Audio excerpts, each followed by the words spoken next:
বৰ্তমান 400তকৈ অধিক বিদ্যালয় নিৰ্মাণৰ কাম চলি আছে। 500খন মোৰ ঘোষণা আছিল, কিন্তু এতিয়া আমি 1000খন এনেকুৱা বিদ্যালয় নিৰ্মাণ কৰিব খুজিছো আৰু তাৰ বিষয়েও সিলেকশ্যন প্ৰচেছ আদি চলি আছে।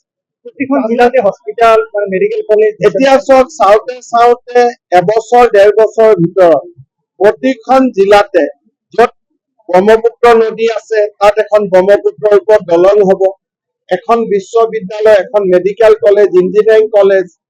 আমাৰ অসমখন আমি যিমান আশা কৰিছিলো তাতকৈ তীব্ৰ গতিত আমাৰ ৰাজ্যখন আজি আগুৱাই গৈছে। প্ৰাইভেট স্কুলবোৰত তথাপি কিয় ষ্টুডেণ্ট এতিয়া গভৰ্ণমেণ্টে সকলো কৰি দিব পাৰে, টেটত নিযুক্তি দিব পাৰে, স্কুল বনাই দিব পাৰে, কিন্তু কিছু অভিভাৱকে নিজৰ ল'ৰা ছোৱালীক ইংৰাজী মাধ্যমত পঠাব খোজে। এতিয়া মই তেওঁলোককতো বাধা দিব নোৱাৰো, এতিয়া এটা ব্যক্তিগত পচন্দৰ কথা, কিন্তু কোনেও এইটো ক'ব নোৱাৰে যে অসমীয়া মাধ্যমৰ স্কুলখন বেয়া কাৰণে মই ইংৰাজী স্কুলত আহিছো।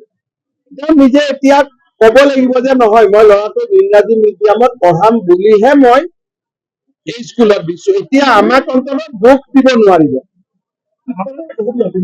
শিক্ষকৰ নাটনি নাই, কিন্তু ঘটনাটো হ'ল যে আমাৰ একোখন 1 কিলোমিটাৰ ভিতৰত এখন LP স্কুল হ'ব লাগে, 5 কিলোমিটাৰত এখন হাইস্কুল হ'ব লাগে। এতিয়া আপোনালোকে চাওক, যদি দুমনি চকীৰ পৰা বাইহাটা চাৰিআলি হিচাপ কৰে 5 কিলোমিটাৰত এখন স্কুল হ'ব লাগে, ইয়াত কিমানখন স্কুল আছে?